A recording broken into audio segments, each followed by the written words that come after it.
हमारे साथ राघवन जुड़ गए हैं। राघवन, नाश्ते पे सिर्फ खाना ही होगा या बातचीत भी होगी कुछ? जी देखिए, बहुत साफ तरीके से ये बात जो है, इस संदेश को देने की कोशिश की जा रही है कि पार्टी में सब कुछ ठीक है। पहले दोनों ही नेताओं के समर्थकों ने इस बात को शुरू किया था, उसके बाद हमने देखा कि परोक्ष रूप से दोनों नेता एक दूसरे के आमने सामने आ गए थे।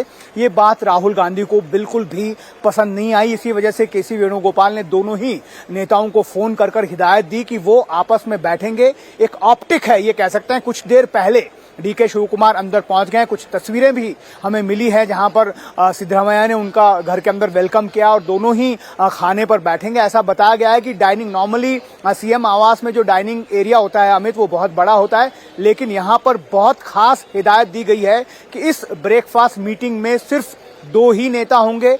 किचन के पास एक छोटा सा डाइनिंग एरिया है, वहां पर सारा जो ब्रेकफास्ट का आइटम है वो पहले ही लग चुका है और दोनों ही नेता सिर्फ बैठकर वहां पर बात करेंगे।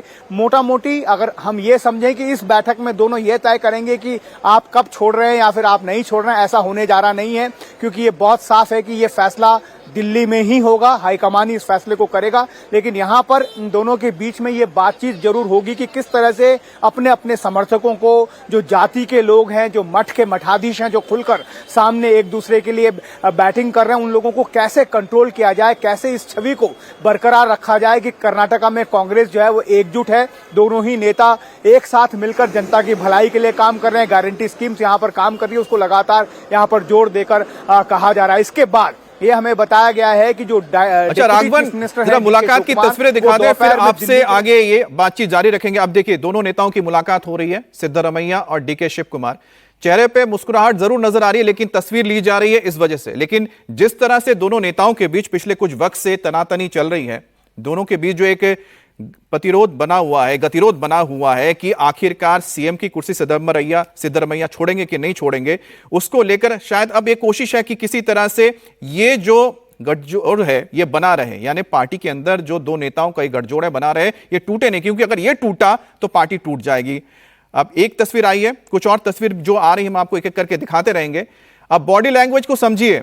यहां पर जो बॉडी लैंग्वेज है सिद्धरामैया की, आप देखिए, क्योंकि उनका आवास है। डीके शिवकुमार के चेहरे पे आपको जो एक नजर आ रहा है तनाव, वो सिर्फ इस वजह से है क्योंकि उनका यह कहना है कि भाई उनसे वादा किया गया था कि 2.5 साल रहेंगे सिद्धरामैया, 2.5 साल बाद उनको मिलेगी कुर्सी, लेकिन सिद्धरामैया जारी नहीं है इसके लिए। राघवन हमारे साथ जुड़े हुए हैं। राघवन, तस्वीरें हम देख रहे हैं जहां पर दोनों नेता खड़े हैं, इनकी जो मुस्कुराहट है वो बहुत स्वाभाविक तो नहीं है।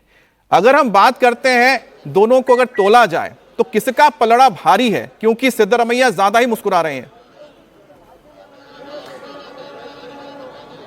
जी देखिए, ये जाहिर सी बात है, डीके शिवकुमार कभी भी ये नहीं चाहते थे कि दिल्ली में आलाकमान, खासतौर पर सोनिया गांधी से बैठक से पहले किसी भी तरह की उनकी डायरेक्ट बैठक जो है वो सीएम सिद्धरामैया के साथ हो, क्योंकि यहां पर आप देखिए डीके शिवकुमार ने जिस तरह से पूरा गेम प्लान किया था और वो ये चाहते थे कि जो क्लाइमैक्स होगा वो दिल्ली में ही होगा, लेकिन उससे पहले जिस तरह से पब्लिक प्लेटफॉर्म पर परोक्ष रूप से एक दूसरे के सामने दोनों आ गए, उससे एक गलत मैसेज जो है वो पार्टी कैडर्स के बीच, आईएएस अधिकारियों के, ब्यूरोक्रेसी के बीच में और जो बाकी नेता हैं मंत्रिमंडल के, वो भी लगातार इस बात को लेकर चिंतित हैं कि दोनों को एक दूसरे के सामने ऐसे जो है आमने सामने नहीं होना चाहिए। और वही वजह है कि पहले डैमेज कंट्रोल कीजिए, उसके बाद आगे की बात की जाएगी। इस बात को लेकर कल जो फोन आया उसके बाद सीएम ने खुद आकर कहा कि वो उन्होंने डीके शिवकुमार को नाश्ते पर बुलाया। साथ ही उन्होंने ये भी कहा कि मेरा स्टैंड पहले भी वही था, आज भी वही है, कल भी वही रहेगा, कि पार्टी आलाकमान जो डिसाइड करेगा वो मुझे मान्य होगा। अब